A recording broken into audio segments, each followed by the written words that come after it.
Good morning, good afternoon, and good evening, everybody, and welcome back to another round of Rush Racing League, and it is the second OCE preseason event, and this one should be an absolute blast. We are here at the home of British Motorsport, the season finale last season. It is Silverstone. Silverstone is a track that basically almost everybody knows from the get-go. It is a very iconic track, probably the most famous Formula One track, the first ever Formula One track. So it should be a good time here as we kick off the second week of preseason.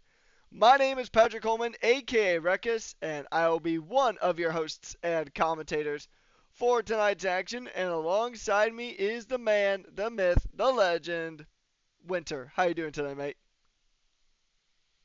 Hey, good mate. Obviously, just joined the job of commentating. Yeah, it's a bit nerve-wracking when you first do it, but obviously we got a whole full qualifying and 26 or 29 laps to go, so this could be fun. Yeah, we're gonna have a good time here. Three-stage knockout quali, and then I believe it's 26 laps around the British Grand Prix venue. So without any further ado, let's just go ahead and jump straight to trackside here around this fantastic venue. So it's going to be a good time here. We're going to get ready to rock and roll. And yeah, I mean, Apparently I'm a bit quiet. yeah, I turned you up a little bit. I'm going to turn you up also Yeah, it's all good. on the back end. So, well, I mean, yeah, I think I've All good. turned you up as max as actually no. Hang on, let me just hit one of these. All right, there we go. We All for the should be views. All Gucci. for the views. Let's go. All for the views. Let's go. All right, we should be all good to go, and we really did not miss much of anything as cars are still pulling out to the racing circuit.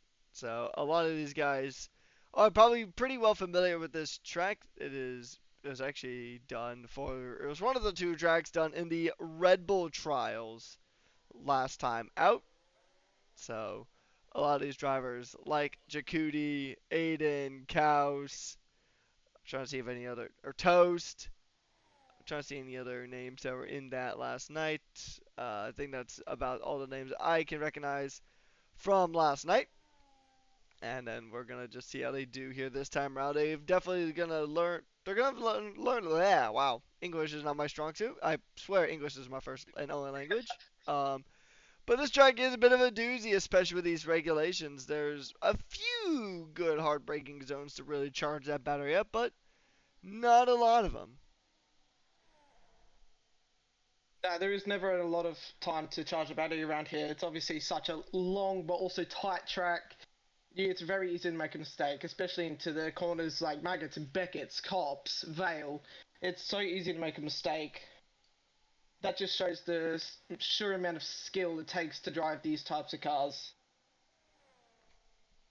Yeah, and I mean, especially with this current regulation cycle as well. I mean, there's a bit of a trade-off around this track because previously in the last gen cars, you would have the battery easily. It was really hard to overburn your battery. Like you would have had to do something drastically wrong to overly burn out your battery by the halfway stage of the race.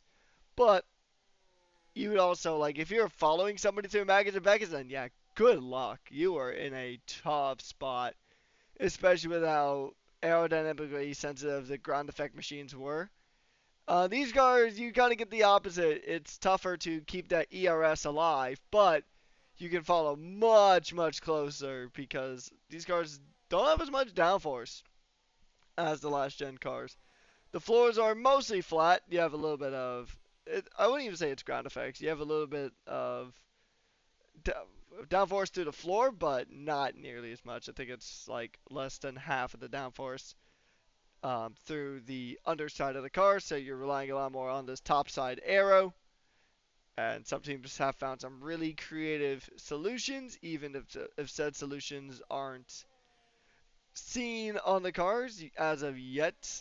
The main one that I know is the Macarena wings, or the rotisserie wings, or the backflip wings, whatever you like to call them, that Red Bull and Ferrari have utilized.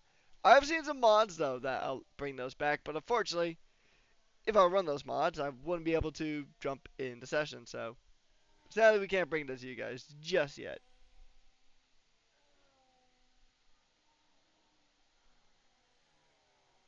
As Chakudi will be the first one to set a lap time of a 130.7. So we'll see where everybody else does kind of get situated.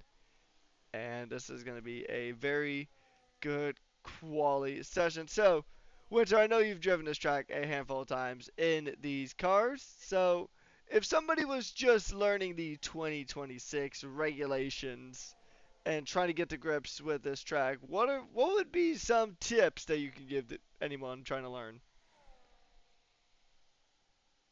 The main tips is what I do. I just say keep driving the cars. The more you get used to the cars, the more you'll like the cars or hate the cars. It doesn't matter.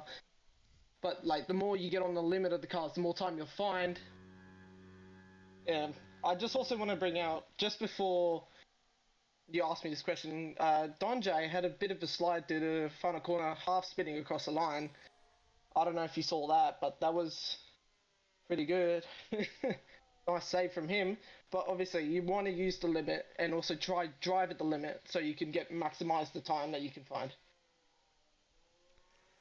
Yeah, and I mean, you just gotta learn how these cars kind of operate because it is a different thing, and it's the thing with any like new regulation cycle, like going from the 2021 to 2022 cars. That was always a bit of an adjustment for a lot of people because you had so much more downforce, and I mean, in the real world, you had a porpoising issue with the cars for a while, at least a majority of them, and you just had so much. There's so many different things you would have to learn with these cars.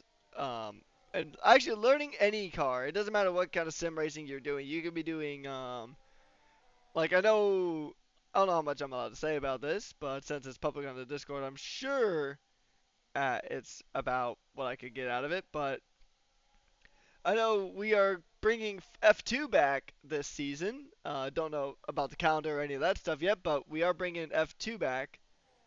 And those cars, those take a while to drive. Even though they're not nearly as fast and they don't have the same downforce levels as these cars, they have their own different quirks that they have. They have just, I mean, the braking is one thing. The braking is a bit different. I will say that. I mean, I personally don't like the brakes on the Formula 2 cars, but I mean, it is a different thing. There's no hybrid on the F2 cars, so that's another thing. It's just pretty much raw pace from the get go. And then it's always an adjustment. Or even if you're still doing F1, just going from one sim to another. Like if you're jumping from F1 to say iRacing or um, automotive or I almost said automation. That's not the right game. Like R Factor 2 or something like that. There's always different things you will have to adjust to as a sim racing driver. That's one of the trickiest things to do. But if you can adapt quickly, then you are going to be a hot prospect for the driver market of any series you compete in. Yeah, I think the game you're thinking of there is Automobilista or something like that, Yeah, thank you. where you can. It's very known for modding. It also is, as well as Assetto Corsa. But the thing is the difference between F1 and mod games like this or actual simulation games is that this actually has some mistakes in the game, such as you can see on the telemetry, there's no real data apart from the battery and the speed and the gears. But sadly, there's not really much we can do about it. That's more of an EA problem. I've also seen I don't know if you've witnessed it, Winter, but it was a thing on the and I've actually seen it a handful of times. The first time I've seen it was actually during the PSGL broadcast I did not too long ago on Thursday, when the front wing was just gone off of a car. Like there was no front wing at all. That glitch is back. But there's another funnier version of that one where the front nose cone is missing, but the front wing is still there. So it's like a zero gravity wing, and it's really Yeah, funny. So, I've and seen it too. I mean, and I went to a game design college, right? I got my funny enough, I have a master's degree in game design, so I know true and well that glitches just tend to happen, and sometimes you have no idea why they exist. Here's another gaming fun fact for you that is a bit more well known. There is a for Team Fortress 2. There is a file called coconut.jpg, which, as it sounds, it is literally just a picture of a coconut. However, if you take the picture of the coconut out of the game files, then the whole game crashes and the game will pretty much refuse to run. Um, I think I think Guilty Gear Strive is similar because if you take out Goku's files, yes, that Goku from Dragon Ball, then the game also doesn't work. Yeah, interesting. Obviously, just hearing that for the first time from you, and I'm guessing some people from the stream are also learning this for the first time too. Probably not Phoenix though, but yeah, it's new stuff to me. Cass is on a lap currently though. He's got 0% on the battery. Into seventh gear, into Maggots and Beckett's. Is he lifting? Oh, I can't really tell, but it looks like it. He's gaining a lot of battery, up to fifth, sixth. Straight line mode on. He's dumping the battery. He has absolutely no battery, but he's up in eighth, coming up to Stowe. Is it going to be an improvement for Chaos? That is going to be the question indeed, and yeah, that pretty much brings to the point that we talked about earlier, Winter, where finding that ERS. Like, I mean, I know. Oh yeah, he was way on the limit there coming to the club. He does go up into 10th at the moment. So we do have quite a good amount of preseason racing here. It'll be at this track, so if you love Silverstone, this is probably going to be one of the best weeks of your life because we have 5 Silverstone races all preseason. All drivers just, or sorry, no, it's 4, I think. I think it's either 4 or 5. Regardless, we have a lot of Silverstone, and if you've been experiencing any symptoms of Silverstone deficiency, well, not for much longer, because at Rush Racing League, we got you covered. We got Silverstone. And also another thing I do want to bring up, as we are about a good halfway through our first quali session here, Winter, is we have Yes. the relay race for round 10 at this exact venue. Yeah, the relay race will be very interesting. Obviously, the quali it's going to go based off quali results. So I'll give you a brief explanation here.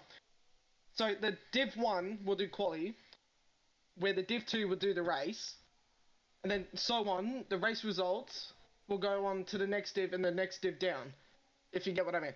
The race results for each Div will go down once in the starting position. Yeah, and just another way to explain it, I mean, Winter did give a very good explanation. So if you want the overly complicated explanation, well, that's what I metaphorically get paid to do. So long story short, a long story long, I should say, you have Div 1 that will run pretty much business as usual. And then the results for Div 1 set the grid for Div 2. And the TPs can choose which driver starts where. At least from the way it was described to me. So let's say I'm just gonna pick a random. I'm gonna pick a random person. Let's just use SJ for an example, right? So SJ is TP, and you and I are Cadillac drivers, and say, let's say one Cadillac. It's where the Cadillac's currently. One Cadillac is in 16th, and the other one is in 13th. SJ will get to decide whether Winter or I can start a 13th, and which one of us will start in 16th. So the TPs have a little bit of freedom there, which it would get awkward if you have two teammates fighting for the title.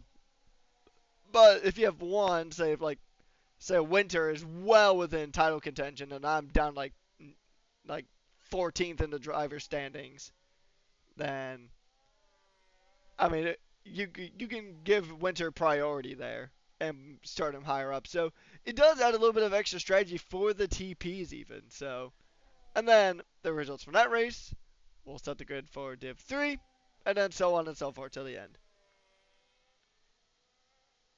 Yeah, that you've pretty just summed it up how it needs to be summed up.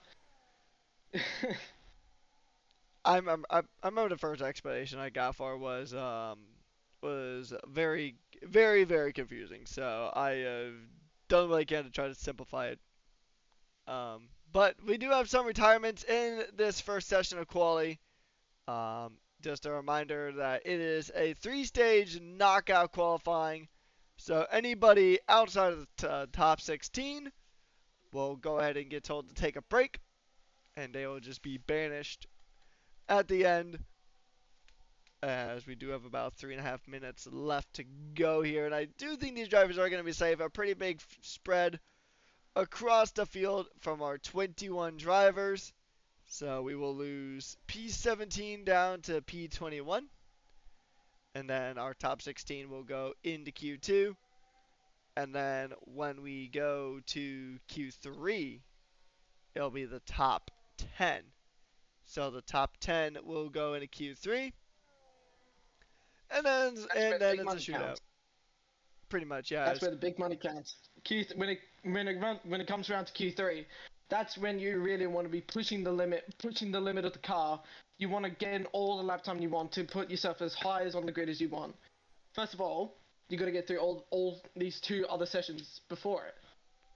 Obviously, it's going to be a bit of a challenge with these 21 drivers, but obviously the people in the top five seem pretty confident that they're going to make it through. Yeah, I mean, there is about a 3 second spread between P21 and P1, so I think there is a good amount of there's some foundation behind that confidence. I remember it used to be called ego retiring back in the day. I don't know if it still is called ego retiring, but I wouldn't even call it. I mean, it's also preseason too. There's no points on the line. There's bragging rights and maybe the attention of a few TPs. So, I mean, but otherwise, you're really just racing to really get to grips with the car. It's a new regulation cycle, and I remember. I think we had, and actually, fun fact. I think we had 4 preseasons on for season 9 because it was the first season we were running F125. So we had about um, 4 preseason races. I want to say it was like Bahrain, Brazil, Singapore, and somewhere else. I forget what the other track was. It was about a year ago now at this point. But crazy how fast time flies, man. Also, you're being told to add Rooster Cart. I don't know if they sent you a friend request, but Uh, I'll have a look. a few more drivers retiring from the session. And so we're going to just go ahead and see how everything gets situated and settled for the rest of Q1. Your drivers currently on the hot seat now are you have Cloud, Hoffy, AXT, Yahuga, and Milano. A lot of them are on laps at the moment. We're running on board now with Cloud as he is going to go ahead. He's ready to get the battery depleted coming down the Hanger Straight. And you can just see the car is struggling to reach 300 kilometers as they go into Stowe and making their way. And yeah, just no battery. It's tricky around this track because and that's a lot of curbing there. We'll see where Cloud can go. Cloud improves the time up in the 15th, so safe-ish. Not entirely safe. I mean, By just realistically, over 300s. By just over 300s. yeah. So you're Wow. really like honestly, you. I mean, I'm not sure what you consider to be safe, but I think like honestly, you want to be like P13 or higher if you want to be safe, personally. Because I mean, yes, top 16 move on, but I mean, the top three spots or the bottom three spots in the safe zone are usually the ones that are most under threat. And now look at him. It must make an improvement here. Then Cloud is out of quali, and he does improve his time, but not his position. But took somebody else to improve, and Cloud is now out. Kaus now the Div 5 Championship runner-up. Is he going to be able to go ahead and escape in Q1? He's going to go ahead and put the hammer down. He's going to come across the line. He's up in the 12th, so I think that's a bit of a safer one. And then now it is down to 2. We're going to jump on board with the other Williams. This is the Williams of He's on. AXT. He is the last person that can maybe drop Jakudi out of the drop zone or drop him out of the Q2. He is the only other one that can really make a difference here. He's coming through Stowe now, making his way to the line. And he's in the pit, so that's it. That's qualifying done. Yeah, quite eventful Q1, obviously, with Aiden doing a 27.9 to top the times, but obviously there is two more stages in qualifying to go. So, it's going to be the big question. Can Aiden do the same thing and repeat what he did, or is it going to be someone else's glory? Yeah, so yeah, and that's the thing, right? Is that you can top the times in Q1 and then get sent home in Q2. So here are your drivers that we have lost. Uh, we have lost Yahuga, AXC, Hoffy, Muzz, and Cloud. And then also Rooster, who joined the quality session a bit too late. So we did lose him as well. So it is now our top 16. And then we will lose the bottom 6 from the next session. And this is a story I always like to use. And there was a driver. I forget the driver's name. But there was a driver back in season 8. It was a season opener in Monza. Where they topped the times by like a massive margin in Q1. So this is, I think this is back actually on F1 24. So we had, so I mean, it was back to 20 cars and also a much different game. But we also, it was also Monza for that game was actually kind of fun. I'm not usually the biggest fan of Monza, I will say that right now, but the thing is, he topped Q1 by about like a tenth or three. It was a pretty decent gap to the rest of the field.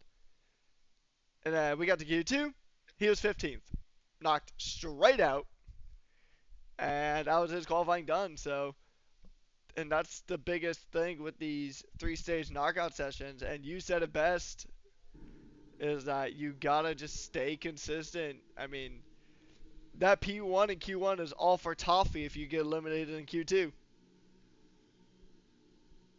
Yeah, that is 100% true.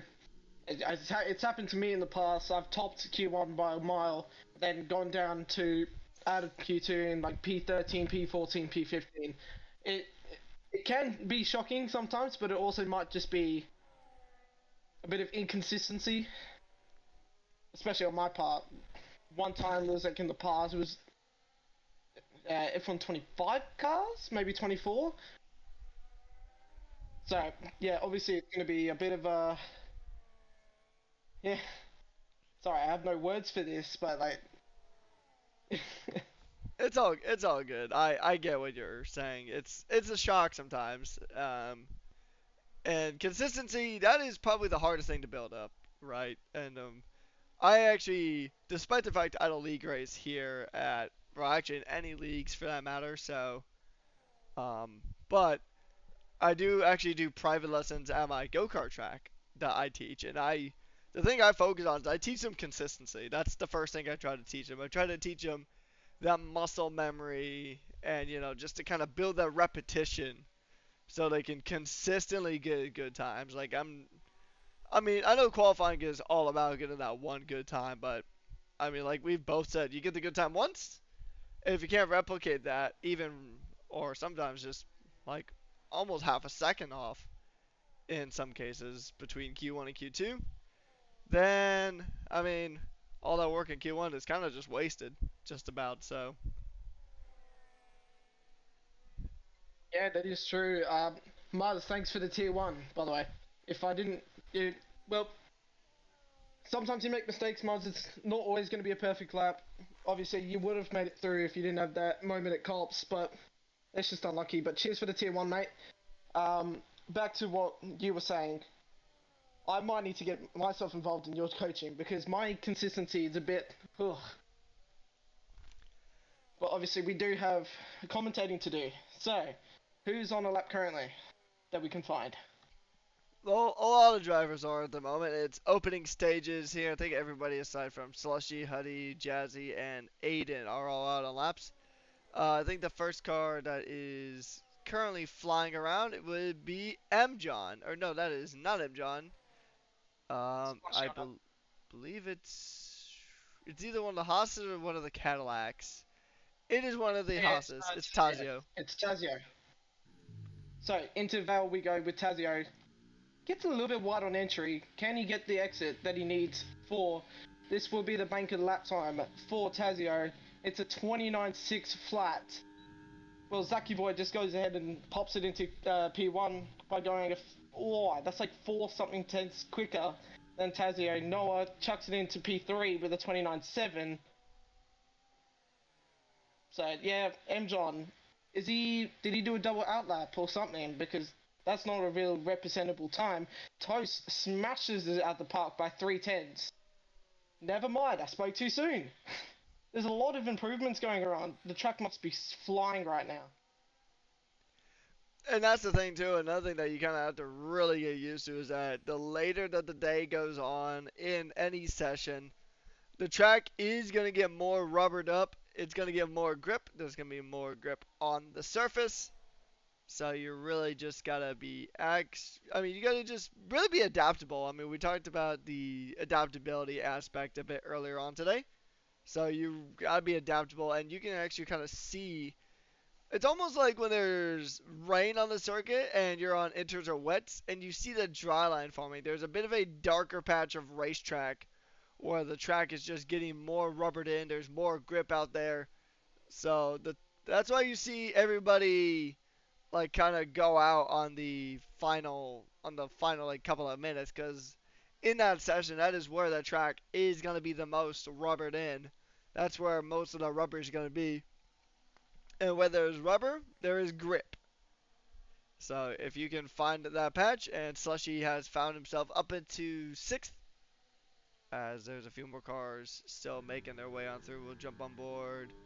We'll jump on board with Huddy, who is just now coming through Chapel onto the hangar straight, trying to use the wings that Red Bull has given him. Unfortunately, it's not the cool backflip wing that Red Bull uses, but we'll get that in a future update, I'm sure. And now they're going to go ahead and go into Vale, and now coming through Club, and then they're about to head on to the Hamilton straight. Gonna burn all the ERS, and it is P4 for Huddy. He will jump up into the top 5 of the session. And the one thing I noticed on this lap, Winter, compared to a lot of the other laps that we've seen, he actually had a good amount of battery going into the hangar straight. Yeah, he must just know the ways around this track with the battery management. Obviously, it's very important if you want a competitive lap time. Huddy the Goat might be the goat at battery saving. We never know. Yeah, these regulations, man. Like, and we talked about it towards the end of last season, where these the management was really gonna be the difference if a driver has got Div 1 pace or Div 4 pace.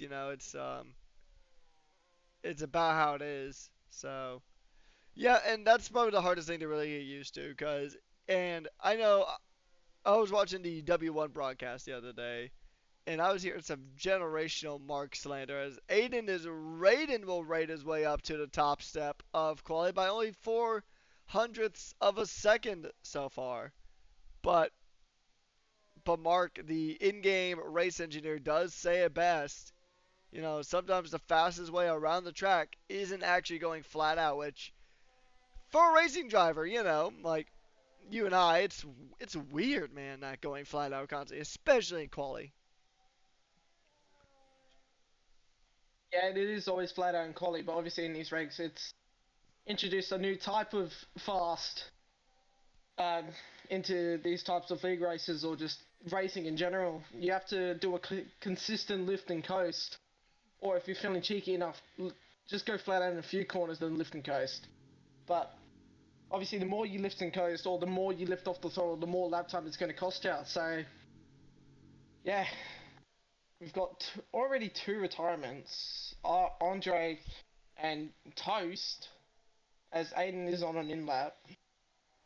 There is really no one on a lap right now.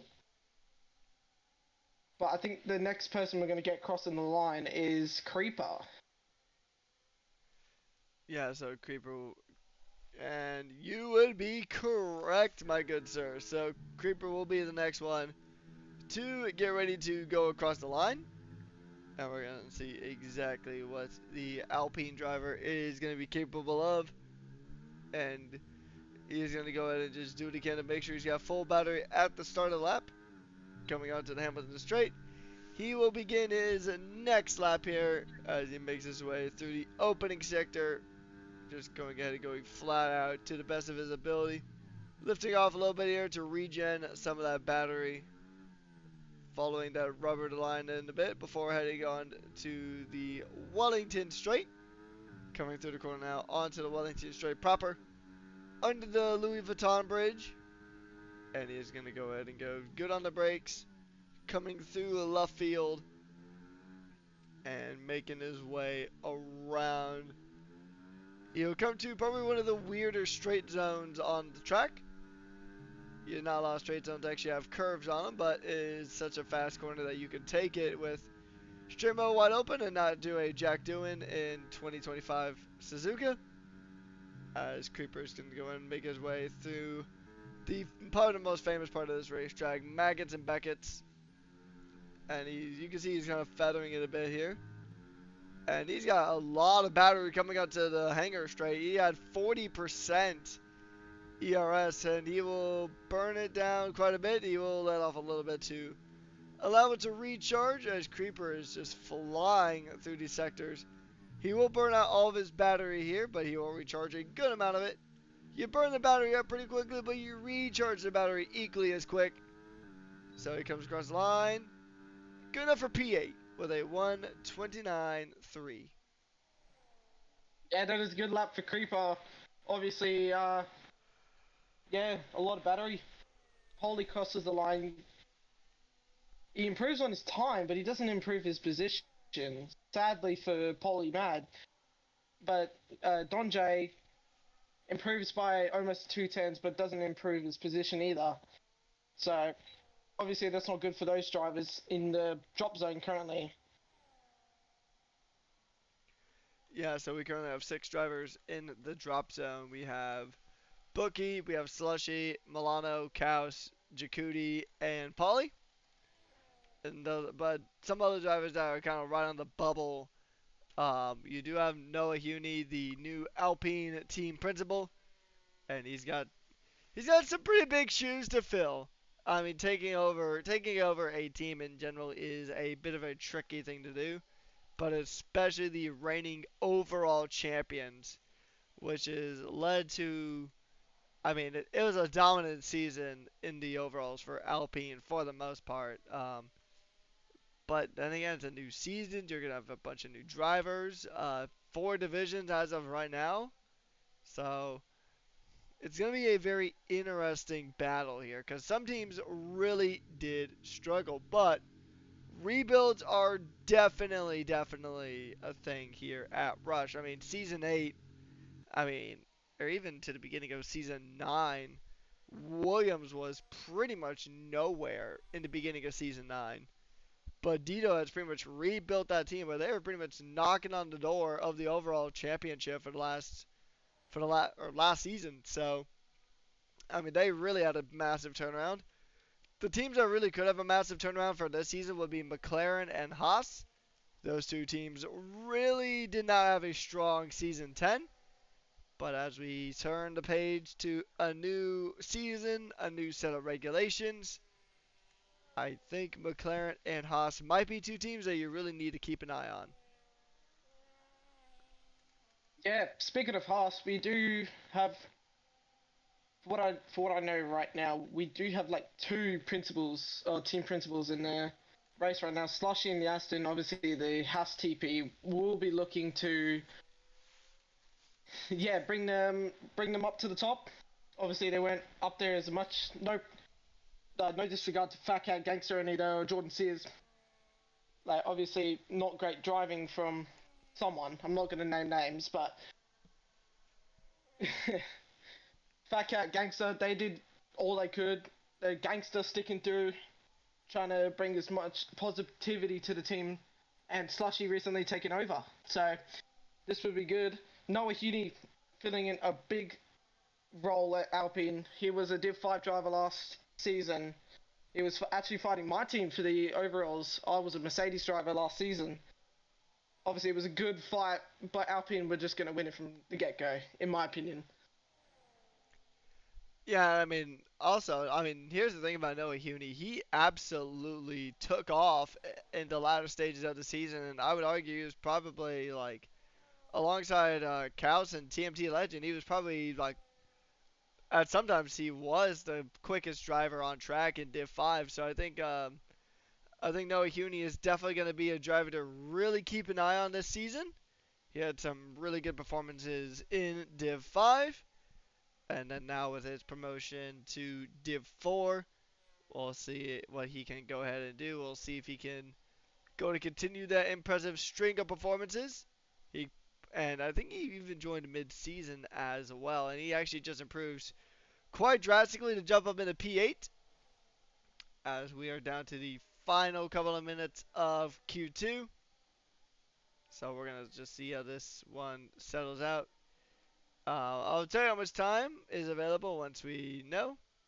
As that slow-moving McLaren, I believe that I'm not sure which McLaren that is. That is actually Bookie running a bit slow, coming through Maggots and Beckett's. So we'll get an answer soon on just how much time is left in the session. Well, the answer is none at all. So the qualifying is going to be wrapped up. Milano and Creeper really on the bubble. Bookie is out. There is nothing that Bookie will be able to do. So the drivers who can really make improvements here, Slushy, he can make an Slushy, improvement. Well, Slushy's not on a lap, so I don't think he'll be. Yeah, no, he's not going to be improving. Slushy's on the. Nah, he's not. Slushy's out Q2. Creep, Kaus is on the bubble. Or yeah, Kaus so is provisionally in the drop zone. Into Stowe. We can't see the battery, but judging by what I can see on the steering wheel, he has no battery. Into Vale. Nice and easy through club. Can he get an improvement that he needs to get out into Q3? He's just in by a tenth or maybe less. But Poli, is he improving? He's 3/10 down, but you never know. There could be a major improvement as we saw in real life. Obviously, 2023 Monaco for Max Verstappen, getting 2/10 in the shortest sector of the lot. But is Paulie improving at all, or is he going to be able to knock Kaus out? I think right now the answer is no at the moment. I think that's where we're at. I mean, he didn't have any battery coming down that hangar straight. That's probably the one place you need battery. He does not improve in the slightest. It is 8 tenths back from his personal best. So Kaus will keep his time and he will make it to Q3 just by the skin of his teeth. Very, very close qualifying here, as we have lost Milano, Creeper, Slushy, and three other drivers, including Paulie. Also, we lost to Bookie, and there's one other driver. I'll have to try to grab their name real quick. But here are the drivers that we have lost in Q2. We have lost the following drivers. So we have lost Milano, Creeper, Slushy, Bookie, Jacuti, and Paulie. So we've lost a V-Garb, an Alpine, an Aston Martin, a McLaren, a Cadillac, and a Ferrari in Q2. And then your top 10, your final 10, getting ready to go for one more stage of quality. It is Aiden Israden, M. John, Andre, Toast, Jazzy Drought, Huddy, Tazio, Zax, Noah Huni, and Kaus. Running out your 10 gladiators, getting ready to take on the final qualifying session. And I see a question in chat actually that I'm going to go ahead and ask you because I know I've given this answer on the record before, but is Silverstone an overrated track in your opinion? Silverstone, in my opinion, it's a really flowing, fast track, which I like tracks like that. I don't like. The thing is, I like all types of tracks, but the most track I like the most is Canada. Like, that's my beloved. I just can't change it, but I like driving Silverstone. When it comes to racing wise, it's very fun to drive when you have the right people. It's not overrated in my opinion. Phoenix, it's not overrated. It's quite underrated in my opinion. I'll I'll say the same for you. What do you think about it? I'm not the biggest Silverstone fan. I will say it's a fantastic venue. Do not misunderstand me. It's not a bad track by any stretch of the imagination. I mean, there are worse tracks on the calendar. I mean, Suzuka exists, so and I know I'm gonna get some absolute hate for that one, as I am. I mean, if Suzuka has no haters, then that probably means I passed away. I will just say that much. To me, there's. I Well, mean, Silverstone. My opinion has varied over the years on this track. Um, Multi-class racing is peak on this track, I will say. But for F1, depending on the car type, it can honestly be kind of overrated, depending on the car type. yeah. I just want to ask Venus what she thought about it. Maybe we all have different opinions here. So, Phoenix, why do you think Silverstone's overrated, racing or F1 wise? Yeah, it's gonna As we have wait for an answer.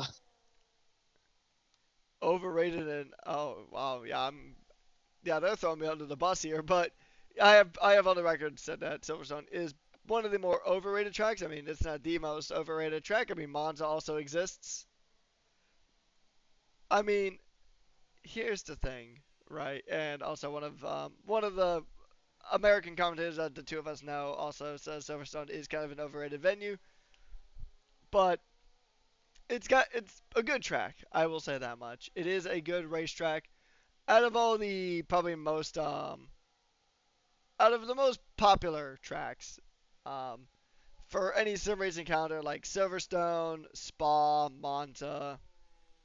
I feel like those are like the big three of like being on every sim racing calendar is Silverstone, Spa, and Monza. Unless you're in Gran Turismo, because Gran Turismo doesn't actually have Silverstone, so you would have I think Suzuka is kind of the other kind of the other token. You know, you got to include this track on your calendar kind of track. But what is your least favorite track? I know we know what your favorite track is, Winter, but what is your least favorite track? That's a tough question. Phew. What one track I've hated like the absolute most is Qatar. The amount of like the it's just like the track limits I just don't like. you go a little bit over the line, or you push over to the limit, you're getting a pen, or you're getting a warning, or maybe you're just going to spin off. It's just, in my opinion, I don't think Qatar is meant for F1 or just any class racing apart from MotoGP. That's my opinion. I was gonna say, I mean, the track was actually originally built for MotoGP. Fun fact. So, in the literal sense, it was not meant for F1. It was meant for MotoGP. It was meant to get motorcycle Grand Prix racing into the Middle East, and that's why the Losail International Circuit exists. I mean, I can. That's a valid one. I mean, it's not my least favorite track, but it's not my favorite either by any stretch of the imagination. Um, I would probably say my least favorite track is probably still Suzuka. Like, I can at least get something from the other tracks. Suzuka, it doesn't matter if I'm doing iRacing. Well, actually, I've never driven the track on iRacing, but it's like Gran Turismo. I've never been good at the track. F1, I've never been good at that track. It's a neat track on paper, but also, even from a commentator's point of view, that track can get a little dull on occasion. It's one of the few tracks that, like, because there's some tracks that I don't like driving on, like Singapore, but I love commentating for Singapore, right? And that's one of the fun facts, or one of the fun things as a commentator. Um, and I don't know how much you've commentated in the past winter, but the one thing that you will develop if you do continue commentating is you realize that there are some tracks that are an absolute blast to commentate, but tracks that you just can't stand driving on, and vice versa. And then there's some tracks where you just kind of don't like it either way. And for me, that is Suzuka. Like if Suzuka ever drops off the calendar and if it's replaced by like Motegi or Fuji, I'll be a very happy camper. Yeah, no, I love driving and commentating Suzuka. Obviously, I've never really done commentary before. This is like my second time, but commentating Suzuka, I've done it in the past, like just for a bit of fun. It is pretty fun. I'm gonna be honest. And driving the track, obviously getting my first podium in Div 2 last season at Suzuka. I love driving Suzuka with all my heart. I love Suzuka as much as I love Canada. It's I just love, yeah, And and that's the beautiful thing about motorsport, right? Because there's gonna be tracks that I like that you don't like, and vice versa, and that is perfectly okay. Everybody has a different driving style. Everybody has opinions. If everybody had the same opinions, then honestly things would be pretty boring, all things considered. So it's fun as long as you keep it civil. Like, I mean, we both respect that we have our differences in track. I love Miami. Granted, it's a home track for me, as in literally I live like an hour and a half from the Miami Autodrome. But and I've always lived in the state of Florida for here in the U.S. But that's just the beauty of racing. And I know Phoenix has beef with Spa, as they mentioned in the chat, and I absolutely love Spa. So, you know, it's all a matter of opinion. And I mean, especially considering you have actually really good memories of that track, then, I get it. And some of my best races I've ever commentated were at Spa and also Singapore, which Singapore, once again, like I mentioned earlier, falls in that category of it's a track that I love to commentate, but it's a track I'm not the greatest at driving. But, swings and roundabouts, as they say. yeah. Obviously, I did the Cadillac trials with Mr. Ryan Adair at Singapore. It was a pretty fun race, in my opinion. I loved it. It was, oh, I just can't put it into words. There was so much. It was chaotic. It was good battles. It was good racing. There was shocks. Yeah, there was everything in that race. Yeah, and I mean, Singapore is. Because here's the thing about me in Singapore, right? It's a track that I love covering, but I am absolutely terrible at that track. Canada's another one. I love covering Canada, but it's a track I'm just. I mean, I was good at it until F125, and then somehow my pace just died on that track, and I was decent at this track as well as Silverstone before F120. Actually, Actually, F124 was when I started dropping off on this circuit here, but in that in Monza, oh, don't even get me started on Monza. That is another generation of bogey track for me. Um, and also, Monza Turn One, stuff of legends or nightmares, depending on what side of the coin you're on. But it is down to the final 3.5 minutes of quali. Noah Huni is the only car just basically running time trial around the track at the moment. He does invalidate, but I'm pretty sure this was meant to be a recharge lap anyway because he did just set his opening time of the session. We're gonna soon see rush hour happening here, and yes, I said the thing. I said rush hour. He said the thing, but You yeah, we're said the gonna see. thing. You said the thing. I need to. At some point, Rush is gonna get popular to the point where I'm gonna hear about somebody tattooing Rush Hour like on their shoulder or something. They're gonna get a tattoo of "It's Rush Hour." I've seen some pretty funny Yeah. things. If you could excuse me for 1 second, I'm just gonna go deal with something. 1 sec. All good, and I'll go ahead and take back over as we get ready for Rush Hour. And the reason why, the lore behind Rush Hour is, of course, for those of you who've been around for a while, um,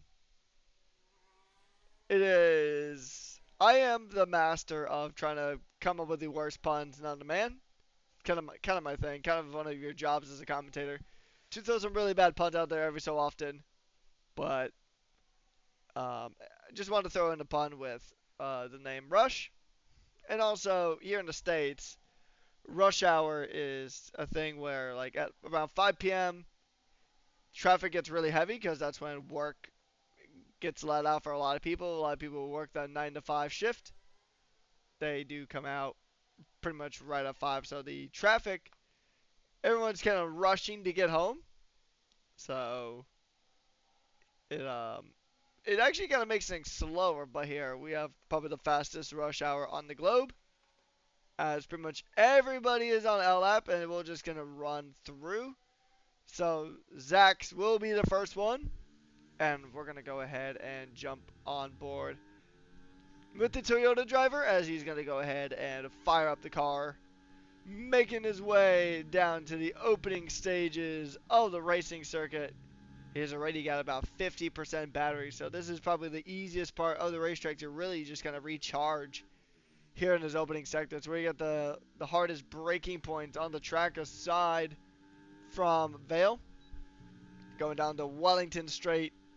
He's going to go ahead and not burn a lot of battery here at this stage, so he will go ahead and try to conserve a little bit because he really wants to burn it coming down the Hanger Straight, the biggest straight on the racetrack. And he is really just trying to charge here. He's actually burning it out a little bit. We saw him activate boost mode just for a bit, as now he's going to try to close it in and try to maybe grab that pole position. He's currently half a second away from pole. We'll see these sector splits at the exit of Chapel. He does go to run a little bit on the grass here, coming through Beckett's. And he's going Yeah, to like go ahead and jump. got really early on the boost mode. Oh, he's eight hundredths down on his personal best. Into Stowe we go. Is he gonna get the nice exit that he needs? Yes, he does. But is he gonna have the battery to push out of this final corner and into club? Will it be an improvement for Zach's user? No, Nope. it's not. And then Who's pushing behind? Andre will be the Andre's next one. He's a tenth up on his time into Vale, into club. Is Andre gonna go to the top of the times? We'll have to see here. Oh, He does improve his time, but not his position. M. John does not improve either. And then it is going to Tazio's be. five and almost 6 tenths up. Can he go any higher than P8? To P7, not a bad lap from Tazio. As I believe it is Toast going to be Toast. the next one coming across the line. We'll see what he can go ahead and do. He's coming through Vale now. Coming through Club under Hamilton Straight. He's at the time. He jumps up into 6th position at the moment. And then Noah Huni will be the next one. Or Kaus will be the next one. He comes up to 9th. Aiden's Raiden will not improve, but he's got a pretty decent gap as is. And Huddy jumps up to 4th. Jazzy Jaw is absolute nowhere. He's almost 3 tenths down. Into club, can it be an improvement for Jazzy Jaw? No, it's not.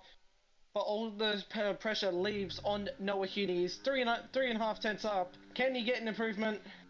He goes to Up to P8. sixth. What's a lap from Noah Huni? Oh yeah, you're right. It is P8 indeed. I thought it said sixth on the steering wheel, but that is qualifying done and dusted here, ladies and gentlemen. It is Aina's Raiden, M. John, Andre, Honey the Goat, Zax, and I have Toast, Jazzy, Noah Huni, Tazio, and Kaus, rounding out your top 10 in qualifying. And then it is 26 laps around the home of British Motorsport, the former World War II airfield base, converted to being the first ever Formula One Grand Prix when it was established to be a world championship in 1950. The King of England was in attendance. I want to say it was King George, but I could be wrong about that one. So you can Google that one. But I do remember there was Okay. a British king that was in attendance here. And you want to hear a fun fact? The So here's another fun Formula One fact for you. The first ever constructors champion is a team that is not even in Formula One anymore, and they actually haven't been in Formula One for a vast majority of F1's history. Wasn't it Alfa Romeo? No, Correct actually, me if I'm wrong. it is not Alfa Romeo. I think they had the first drivers' championship was in Alfa Romeo, but the constructors championship didn't become a thing until 1958, and the team it was a British team called Vanwall, and if that name sounds remotely familiar, a Vanwall team entered in the 2023 FIA World Endurance Championship as an effort with the Bicolas Racing Team. Their car was pretty bad. It wasn't like the Ferrari beating Vanwalls of the 50s, but it was still a thing, and they actually still make cars, and they're actually now Austrian, funny enough. So, I mean, if they rejoin F1 at 8 points, I mean, they could sell V-Carb off to Van Wall. At least get that kind of historical name back. Yeah, But very anyways, very interesting. we're going to go and get those 5 red lights up on the gantry. And it is lights out and away we go here at Silverstone. It is a good launch off the line for M. John. He's going to go to battle out. There's already a bit of Oh, drama here. oh, Oh, there's there's comments. massive There's drama, comments in the massive back. drama. There's a Cadillac There's with a wheel massive. off. And how that is not a safety car is beyond me. There's Yahuga facing the wrong direction. And he There's just gets virtual safety clattered. car. And he just gets absolutely catawacked by one of the Cadillacs. What is Rooster Car doing? He's just overtaking people on the virtual safety car. That is a good question. Jacuti getting a 10-second pen for colliding. And Rooster Card is up in the 12th, but he's missing end plates. And yeah, so Jacuti has left the session. And it is the safety car. Safety car is out. For what I saw there, Reckless, is that I saw one of the Ferraris absolute send it down the inside of Abbey. And then it just all kicked off from there. People trying to avoid people, and then it just all kicked off. There was a massive clash in the back. Obviously, Muzz, Ducati G, and Yahuga getting caught up in it. I think Polly Mad also got caught up in it. But it's also, like, it's kind of shocking to see that type of driving at the back. Yeah. I think that's just kind of one of the quirks of Silverstone, come to think of it, because the PSGL race I covered on Thursday, it was the exact same thing that happened. It was literally the exact same thing. Somebody in the midfield, mid to lower back end of the field, made a send into that exact same corner. They sent it into Abbey, and then pretty much just went bowling, and then it pretty much just brought out a safety car. So And Rooster's just completely straight-lined it to the pits. yeah, so that is Interesting. not ideal. And definitely, they say the first impression is everything, right? And definitely, if you're trying to get picked up by a team principal, I mean, I know there's a few of them racing here today. That's not exactly going to do you many favors for the driver market. Um, And I know winning is a bit of a tricky thing in these preseason races because you have drivers from all sorts of different divisions competing. You got, I mean, you got Cows who is a Div 5 driver, Noah Huney Div 5. M John I think was M John was in F1. yeah Div 1. I was gonna say Div 1, but I wasn't too sure. But yeah, so I mean you got drivers from all these different divisions. Aiden Israel was definitely Div 1. I know that much.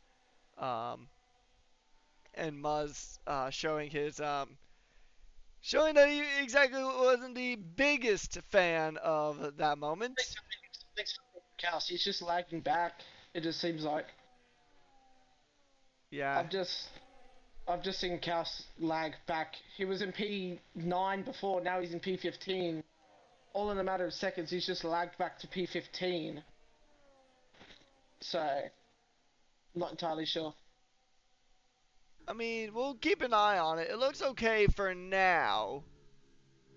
It looks okay for now. I mean I know sometimes you do get those little connectivity surges. But if somebody's generation lagging, then it is very, very clear to see. So we have the tires that everybody's currently on right now on your screen. A few drivers did make a stop to fix some damage they had from that incident. Um, since I DNF, can you leave the session? Yes, I believe. The only time you can't do that is if you're the host, and the host is the guy sitting in the commentary booth with me. So I think we should be all gravy. Um, Yep. But yeah, and I think the official ruling is if you DNF, you can leave unless you're the host. That is, I think, if you're the host, then that is the only exception. Otherwise, you're pretty much good to go. Yeah. So, No words for that lap one, but yeah, I'll just go back on what I was saying before. Oh wait, Rooster is just.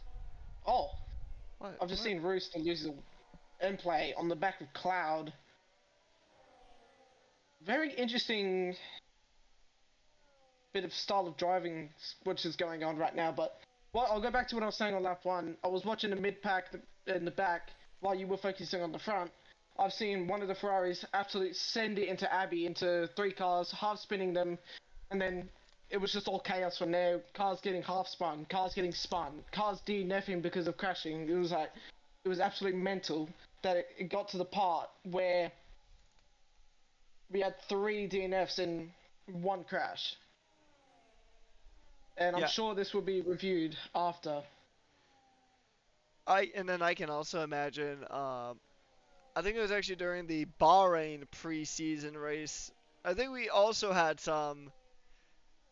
We also had a driving standards meeting. I remember I was actually sitting in on that meeting, even though I've never actually raced here at Rush, even though I've been here since like halfway through season 7. I've never actually done a race here at all, but I was still in on the drivers meeting because I was covering that race. But I feel like that's gonna spawn in another like a TLDR, like, hey, lock in, don't drive like idiots, and Slushy has a 10-second for severe collision.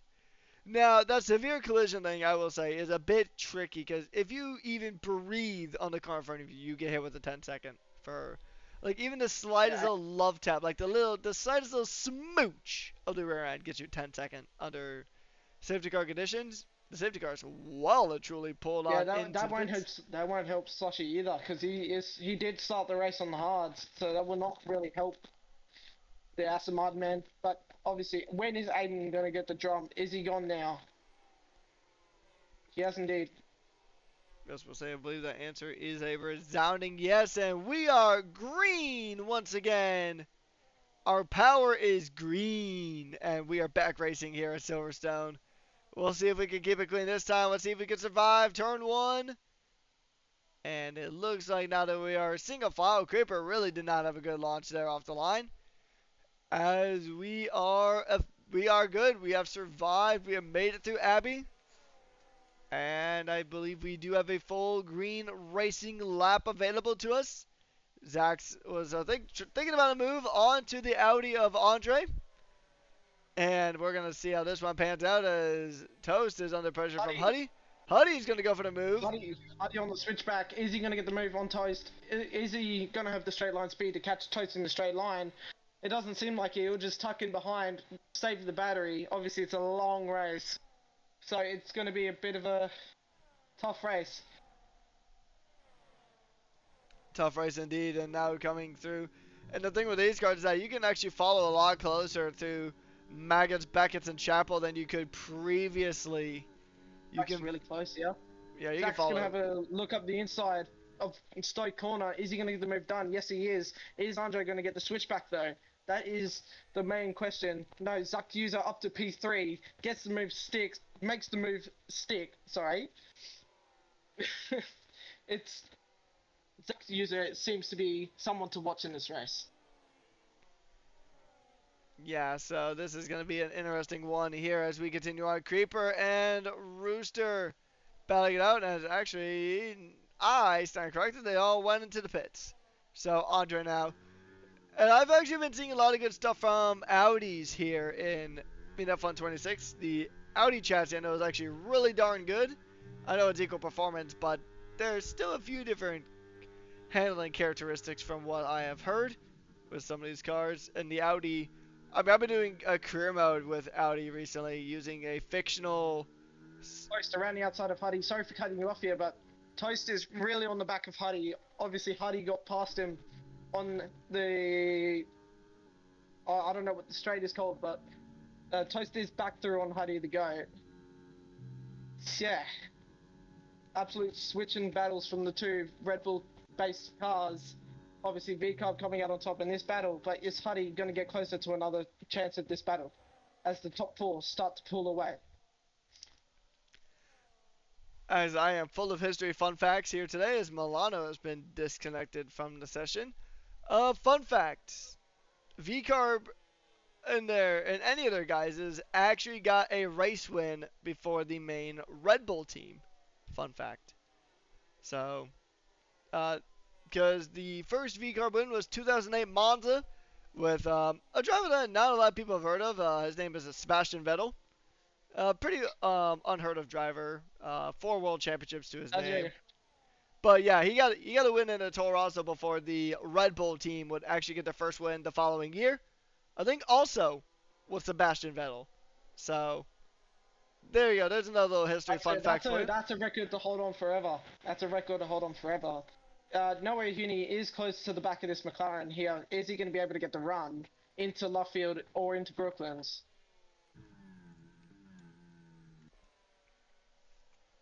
Answer to that is no. As we had a beautiful blimp cam shot of that. And just seeing that these battles are closing in. And if you guys want to see another V-Carb versus Red Bull battle, well, we got you covered. As that is not a V-Carb, that's a V-Carb. Milano was under pressure from Hoffy. Hoffy's going to try to get something done here. And we're going to see there's battles happening all throughout the field. And especially with how the boost mode kind of works in a Grand Prix setting, where if you're familiar with the old DRS system where you had to be within a second of the car head at each detection point, well, there's one detection point, and it's good for the entirety of the lap if you're within that 1 second. And also the straight modes, those pink lines on the racing track map on the bottom right side of your screen, well, those are open pretty much any time as long as the heavens aren't open and the rain is falling onto the track. If it's not raining, then you can have straight mode pretty much all the time in those specific dedicated zones. So Zach's using now really just right up on the back of this battle with M. John and Aiden is Raiden. He will have some boost mode to play with. And is he actually going to go for the move onto the Aston Martin? And the answer is no. He will not make the move onto the Aston Martin. But it's only lap 7 out of 26. You still got a good amount of racing laps to go. You still got at least another pit stop in you. So, you still got time. Time is not quite of the essence here yet. Yeah, as you were talking about the Zach User battle, I was looking at the Noah Huni Jazzy Draught battle. Noah tried to go around the outside of turn I think it's number 5 in that chicane. Milano has just joined back, but this battle for P9 or P8 is not over yet. Is there a similar battery? No. Jazzy Draw has a lot more battery than Noah Heaney. Noah Heaney's burning all the battery he can to try stay with Jazzy Draw, but Jazzy Draw just seems to be flying onto the back of Tazio right now. Some positional changes a bit further back. Axt does get ahead, and Milano's dropping well through the field. He does lose a position to Hoffy. And now he's got Creeper pretty much right up the gearbox. And oh, look at this. Is he going to try to go around the outside? Coming into Vale in the club? The answer is yes. Beautiful move there from the Alpine. And he has crept his way up into P14. And just going back up. Noah Heaney and Jazzy Draw. Sorry for cutting you off here, but there is a big battle going on with Noah Heaney and Jazzy Draw. Jazzy Draw defending for his life to stay ahead. As Huddy to go down the inside of Brooklands, gets past Andre, up into P4. And Toast is not out of this battle yet, guys. He is very close to the back of that Audi, who was very close to the back of that Red Bull. This is going to be a 3-way fight for the living hell. Let's go. Let's go indeed. And look at the front. It is a Congo line snaking their way through Maggots and Beckett's. And the Aston Martin is challenging the Mercedes like they thought they would before 2026, and then the car started feeling cool vibrations, for lack of a better way to put it, as MJON now is trying to go ahead and close in the gap, but you got Zach's user right there as well. So you have 2 separate 3-packs here. And speaking of a 3-pack, Jazztan is going to try to make something happen. And it's another safety car because Creeper has lost it coming out of Chapel. I'll try to see what's just happened, but for what I saw on the rear view look of the Mercedes Cloud, it looked like he's just... Oh, Slushy gets a drive through. That is not good.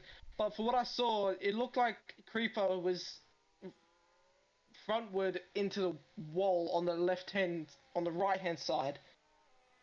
So very interesting indeed. Obviously, maybe it's been punted or something like that, but we never know until we've actually seen something replay, which we'll probably see after the race. As it is another safety car that is out. Barista car gets a 3-second, but the race is temporarily neutralized. Yeah, and that's a weird corner to kind of lose it out of. So we'll probably get an explanation at some point. My non-existent money is, I would say, well, I would put money on it, but we're not the gambling streaming platform. I believe that's a different streaming platform that used to sponsor a Formula One team. But Rooster Car getting a 10-second for speeding in pits. My Monopoly money is on a wheel disconnect or some sort of wheel or tech related issue. That's what my money's on, because that is a odd corner to really lose it out on. So you don't really hear about many people losing it through Chapel. And Aiden's rating has been DC'd from the session, so we'll see if... Yeah, interesting. I'll get him in as fast as I can. But his AI, or maybe that was his decision before he disconnected, decided to stay out, which is very interesting indeed.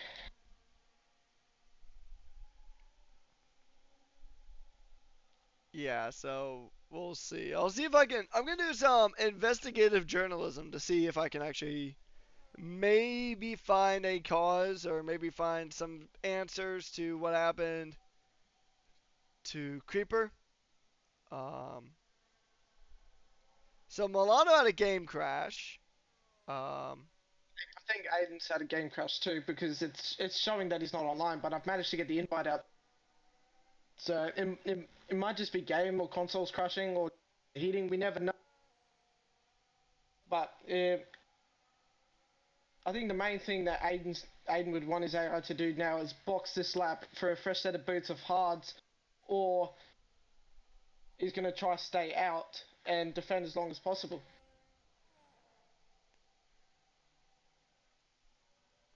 Yeah, that'd be a good call here. M. John. Oh, that's a heartbreaker. Getting a 3-second penalty for track limits under a safety car.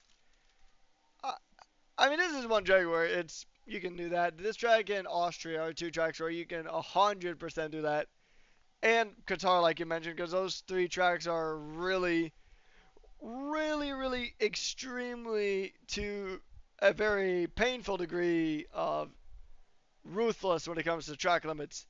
I would know. I did a career race in Audi earlier in Austria, and So Aiden's AI is in, so that will make Slushy the provisional leader.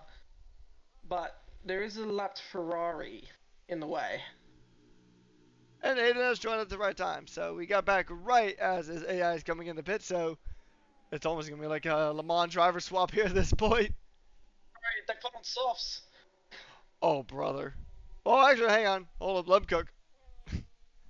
We'll probably know in a few minutes time if Aiden is It ready is, to actually. it is an Aston 1-2 at the moment, but Slushy does have a drive through to serve. it's, it's so provisionally it is going to be Zach Souza in the lead with Huddy to go P2. So, what do Astons here? What do the Astons do? Does M John stay? Will he be able to pull the gap to Zach Souza come a few laps after the safety car restart? I don't know. I'm just gonna be honest. It just depends, because I mean, from one stint to another, your whole race can change. I mean, like look at George Russell in Barcelona this year. He had a monstrous first stint, but that second and third stint really just kind of hurt. And Kimi Antonelli was quicker before his Mercedes decided that it did not want to vibe with this plane of existence. But I mean, that's the thing about racing too. We talked about the consistency of qualifying, but in the race, I mean, if you're not consistent from one stint to another, you can build up a massive gap in the first stint, and then that second stint is just over. So you really just gotta stay consistent and just don't lose your cool. Yeah, that is a big factor when it comes to racing, lads, or something, or people that you just don't enjoy racing with. For example, I know I'm talking about myself a lot here, but like there was a time back in the day, which was like a year ago, I got really mad at this some dude for kept swiping. So I swiped him back and it killed him, and then I got banned from the league for it.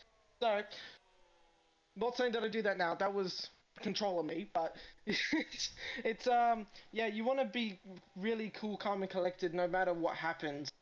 It's just very, you know, Yeah, yeah.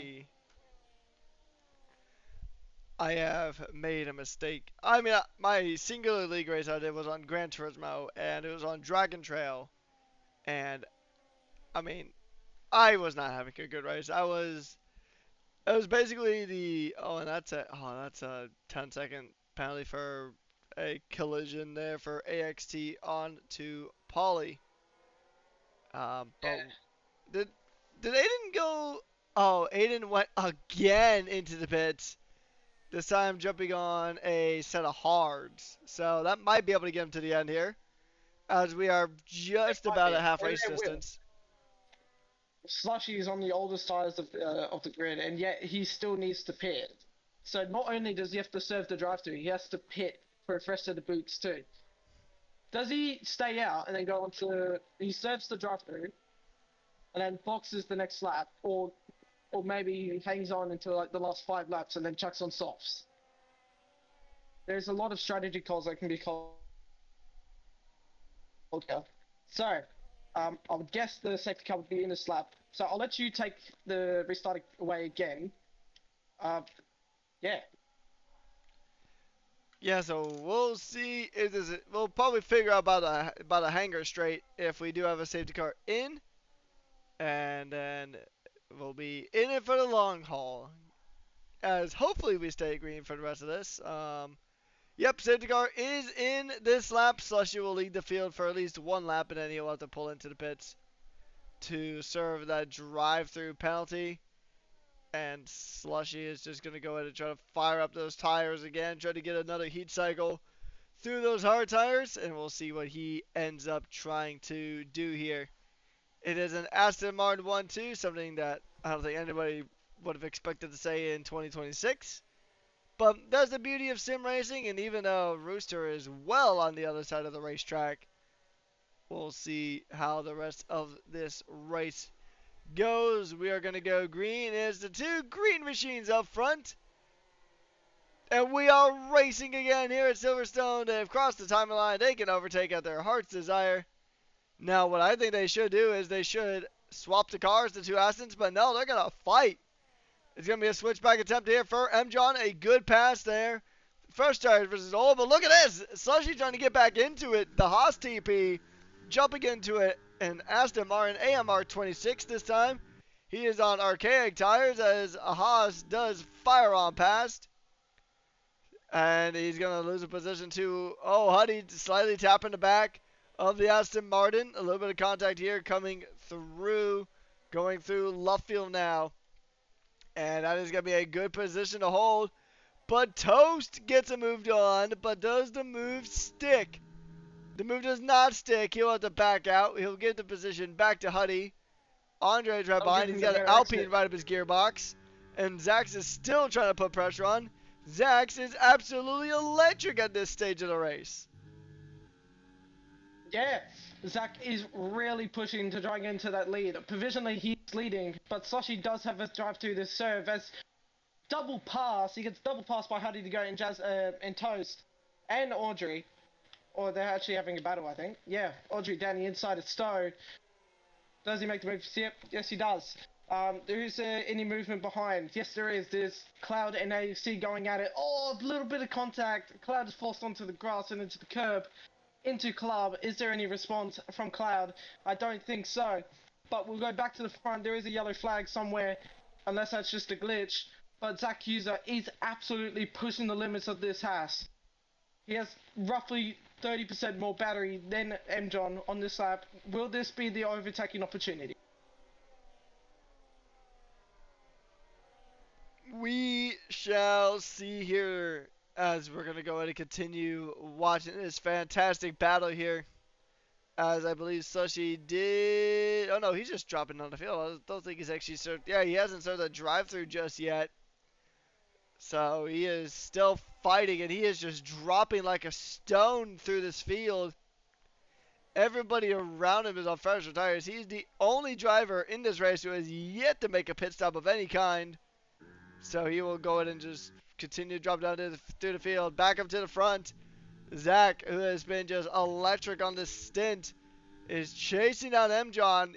And I mean, M. John is struggling to keep him within or out of 3/10, let alone 3 seconds. But he had the chance to get the move done there. But I think he's trying to, because you can kind of gamify some of these points where you just wait for the overtake mode and then get the pass done.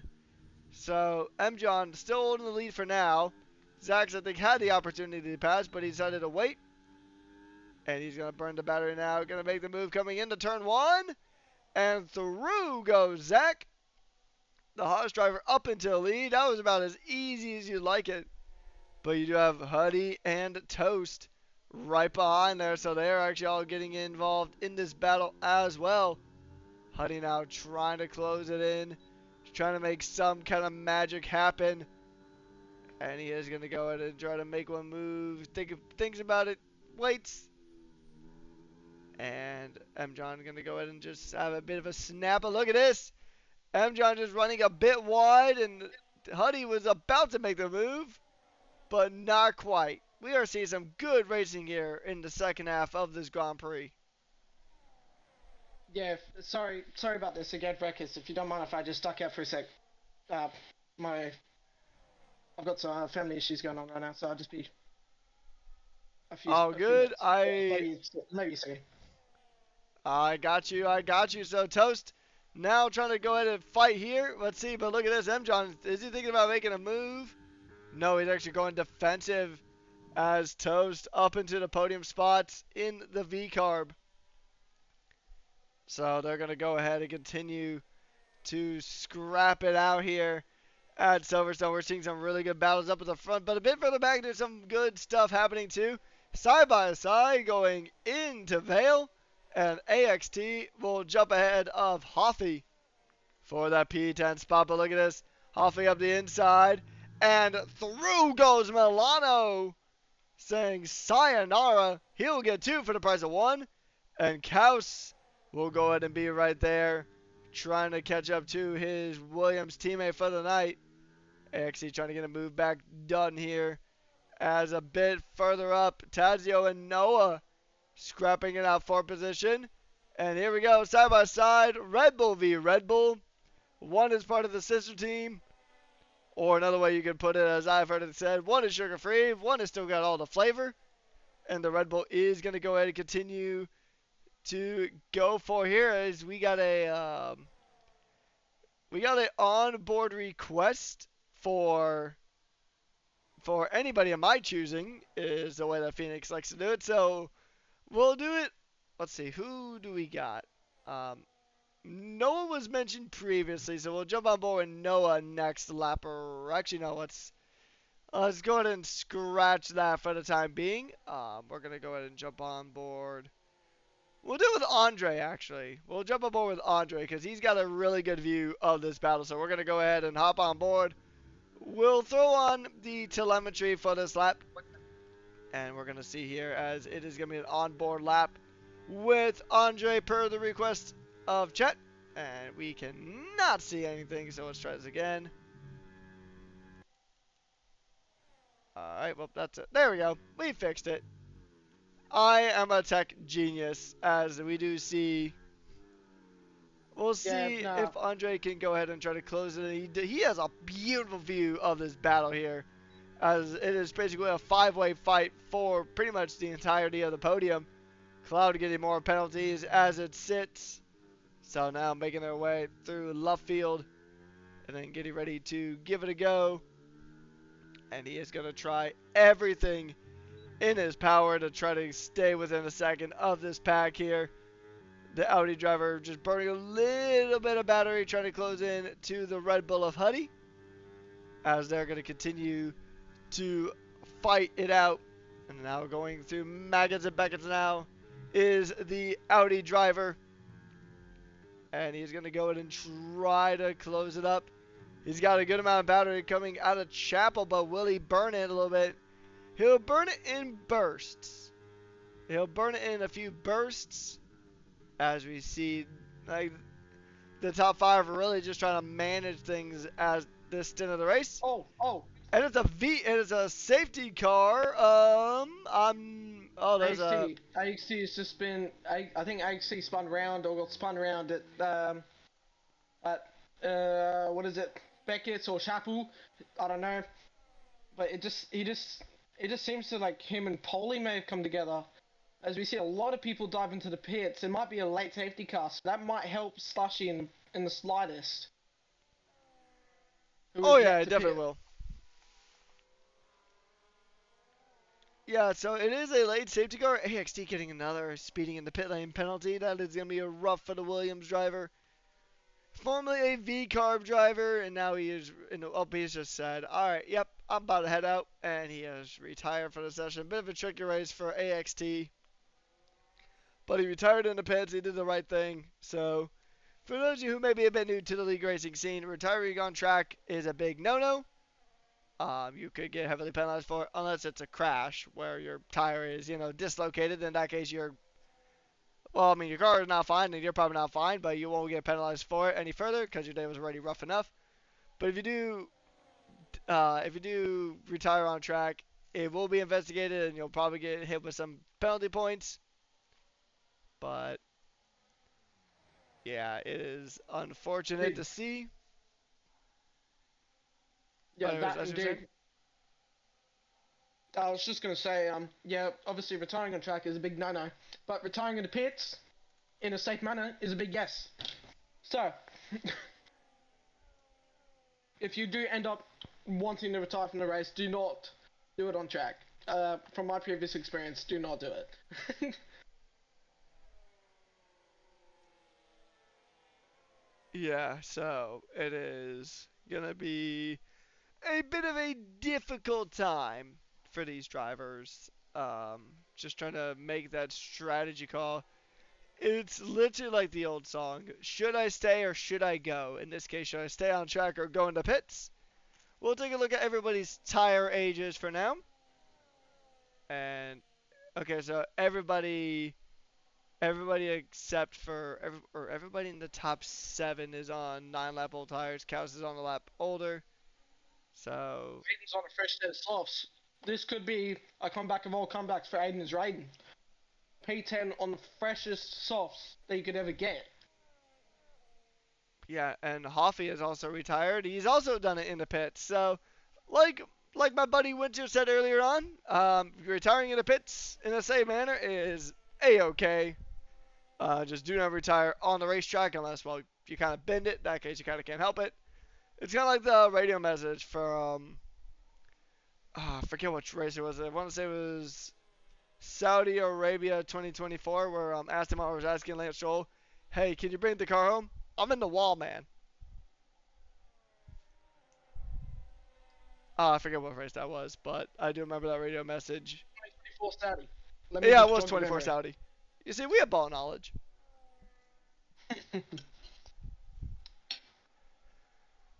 No, There was obviously that also, race not going good for Lance Stroll. Obviously, team-wise, with a bit of a attitude type voice saying, "No, I'm in the wall. It's just, it's just racing. You make mistakes. Sometimes they're costly, but we will probably have a safety car in the next 2 or even this lap. I'm It'll hoping be it's next this lap. lap. So Unless it's like super late. I don't.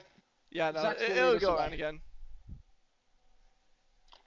But yeah, and actually, funny enough, that was probably one of the most Ferrari-esque radio messages I've ever heard from a team that's not Ferrari.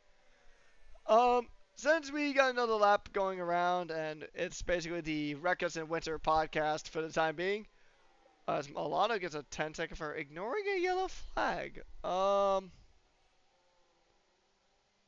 Huh. Okay. Um, Yeah, very interesting. yeah, I'm not gonna question it. I know sim racing in general does have some questionable penalties. And I know it's common to throw EA under the bus, but Gran Turismo is actually arguably even worse in that regard for penalties.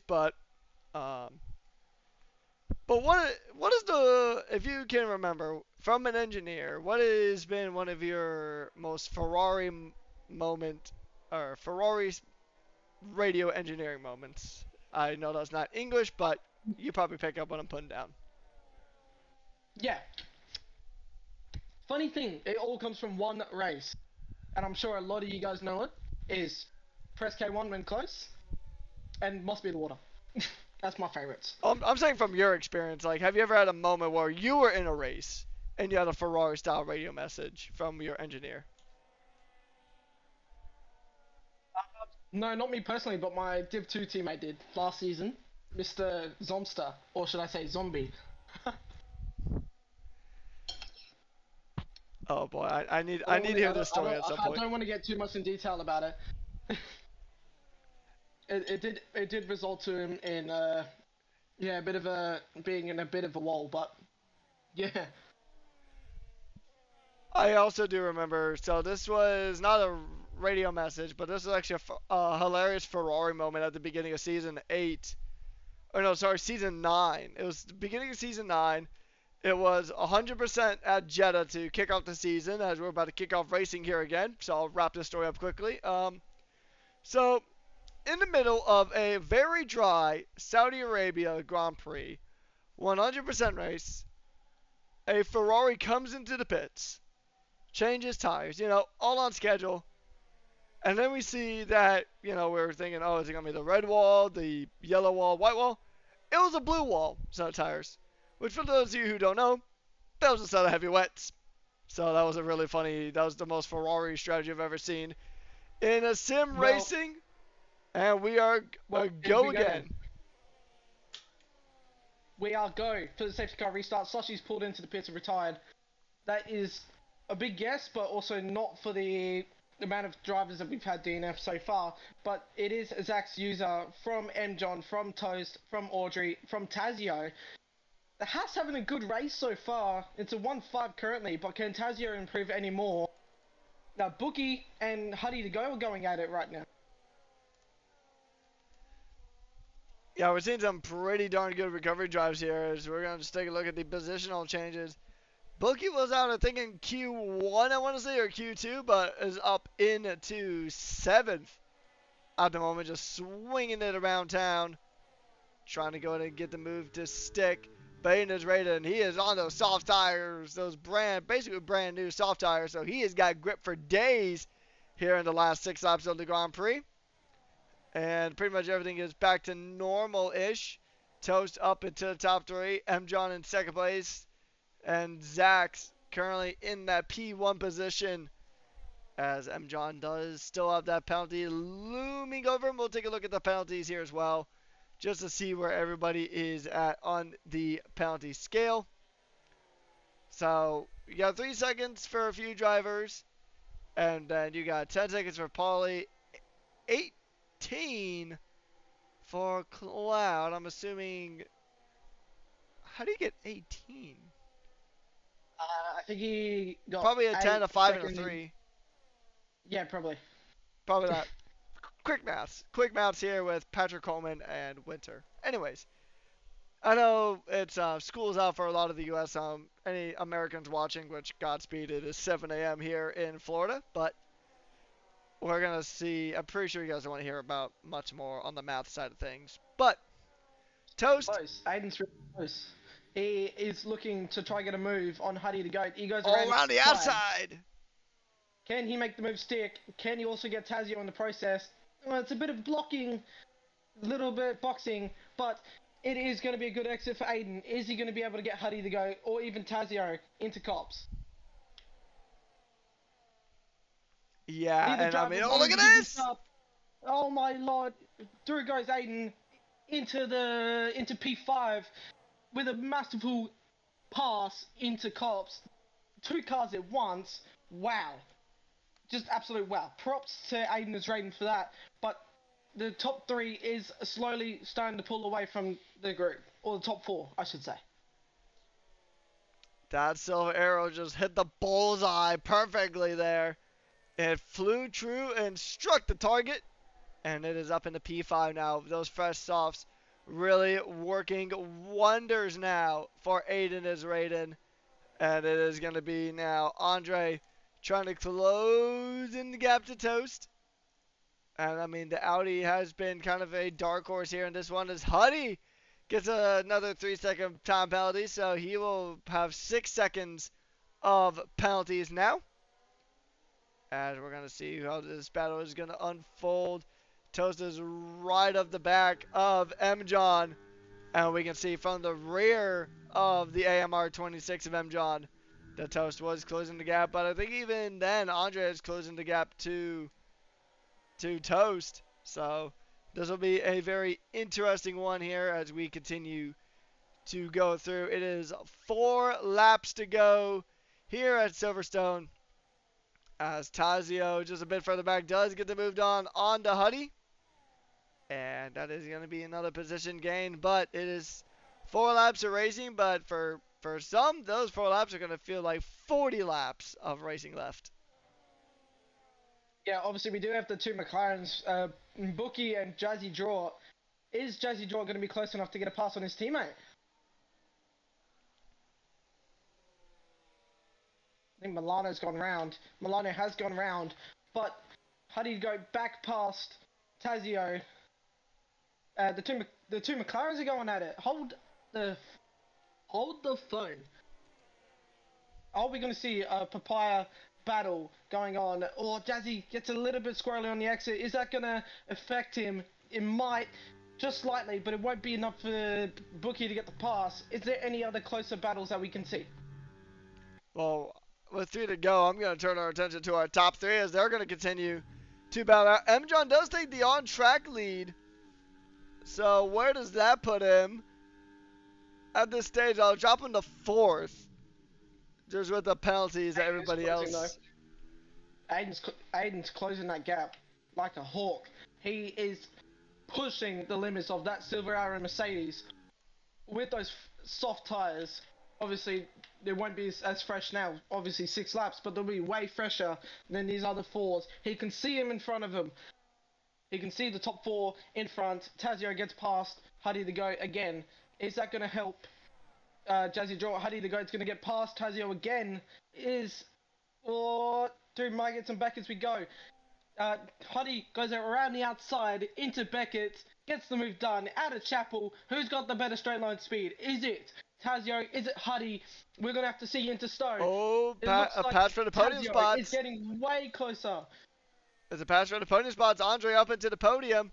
So, as we begin the penultimate lap, I'm going to pass this one off to you, Winter, and I'll take the final lap. Over to you.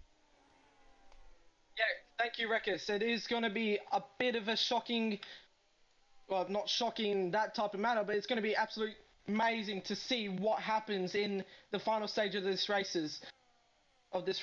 So, John, currently in the on-track lead, but still does have that 3-second time penalty. Zach User is really pushing the limits of that.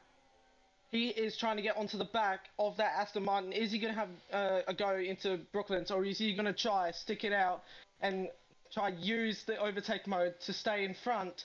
But there also is battles behind, as we see Jazzy Jaw go around the outside of Huddy the Goat. Huddy the Goat, get a bit argy-bargy here. Jazzy Jaw's going to keep it in. Down the inside goes Jazzy Jaw. Around the outside goes Huddy the Goat. Huddy the Goat is past. Jazzy Jaw loses a bit of exit speed, but here comes Tazio. Tazio, is he going to have a move into... Pass on track lead. He thinks better about it. Huddy the Goat. He is like roughly 40% on battery, but Jazzy Jaw is even lower than that. Is it going to be able to keep him a hold of it? Sorry, in all that battle, I've missed Zach User moving into the lead. Wow, this is hectic. As we do see Cloud and Kaos going at it.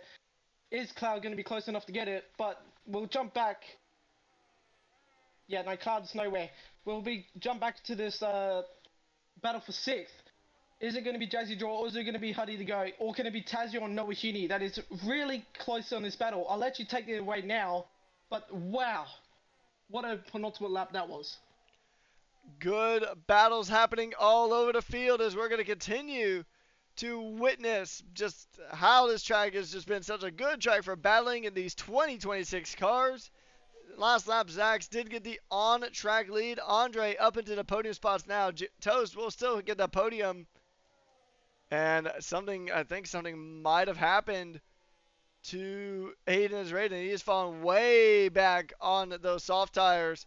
They might have hit their cliff. Cloud getting another penalty for track limit violations. He's almost at the limit, but M-John coming through just before Cops does get that lead back on the track. He will drop down to 4th as it sits at the moment. So he will drop down to P4. But this is going to be a good run here coming through Maggots and Beckett for one last time. Coming on the exit of Chapel on to... Sorry for cutting you off, but Cloud is looking to go around the outside of Cops on Chaos. Wow, what a move from Cloud. Cloud takes P11 on track from Chaos. Or Chaos goes a bit wide, has to cut the... But now coming down to the final corner of the racetrack. M-John will see the checker flag first, but due to the penalties, Zach will win, and it's almost Andre getting the lead by only 71 milliseconds, almost getting that race victory, just so close. He made a lunge, but the 4 rings will stay in P2, and the Toast will round up the podium. M-John will stick that P4 position, and it was a good hard charge attempt from Aiden rated, but it will only result in a P5 for the Div 1 driver, as it is going to be Zach's User taking the victory here at Silverstone. So a good battle indeed from these guys. Really hard fought race win, as it is going to be the podium celebrations here taking the trophy in our first preseason race here at Silverstone. And we do have our superlatives. Toast, getting the fastest lap with driver today and most overtakes, heading to Milano, with no cleanest driver of the day being given out this time around.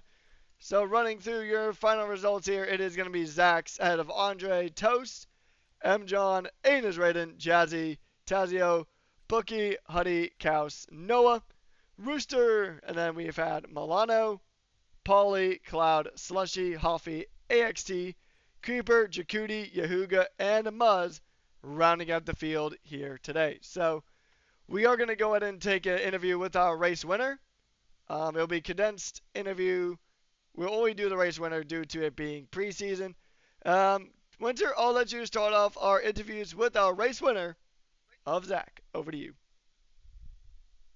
Yeah, g'day, Zach. Obviously, you seemed pretty comfortable at the front there. Was there any sort of strategy call or anything to do with just the consistency of staying at the front? Was there any thought of what you could do to improve, or was it just all smooth sailing? Um, well, it certainly wasn't a perfect race. Almost fumbled it at the end there. It's a little bit too close to my liking, but yeah, the second safety car where Aiden got disconnected and then his AI box for softs after sitting a lap behind the safety car meant he was kind of out of the picture. And then M. John got a penalty, so after that it was just management, make sure I don't screw up and cruise home. Yeah, and Cruz, you did. Obviously, it was a bit intense at the end, but I feel like you would have known that you would have won it anyways, no matter if you got a pin.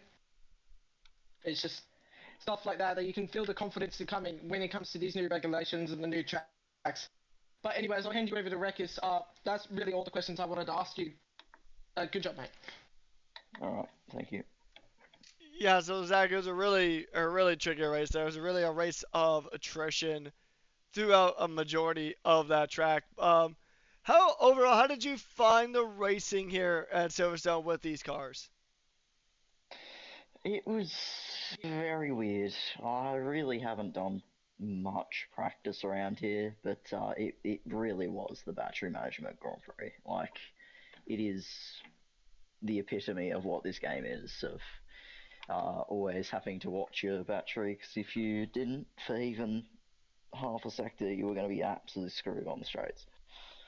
So yeah, it was just making sure I had enough battery to keep ahead on the straights, and that was about it. Yeah, so taking a look to the start of the season, we are heading to Abu Dhabi to kick things off in about a week's time. How are you feeling out of the first Grand Prix of a new season? Um, I'm feeling pretty good, to be honest. I'm surprised. I feel like got a bit more pace than I thought I would have, based off these preseason races. But yeah, it'll be very interesting. New cars, new strategies. Gotta pay a lot more attention to the battery, and yeah, just excited to get going, get back to racing. All right, last question before I go ahead and let you go. Is there anyone you'd like to give a special thanks or shout out to here tonight? Um, well, first off, M. John, we train, like practice with each other a lot and give each other tips. So yeah, he's definitely up there. Um, Nimvim's around sometimes too, and Gov, who was giving a little bit of coaching during that race. Yeah, it did. Yeah, glad to get into this league and join and see what's going on. All right, well, congratulations on the win and best of luck to you if you do any of the other preseason races or when we see you in Abu Dhabi. All right, thank you. Alrighty, that's going to go ahead and wrap things up here. And boy, oh boy, what a race it was, Winter.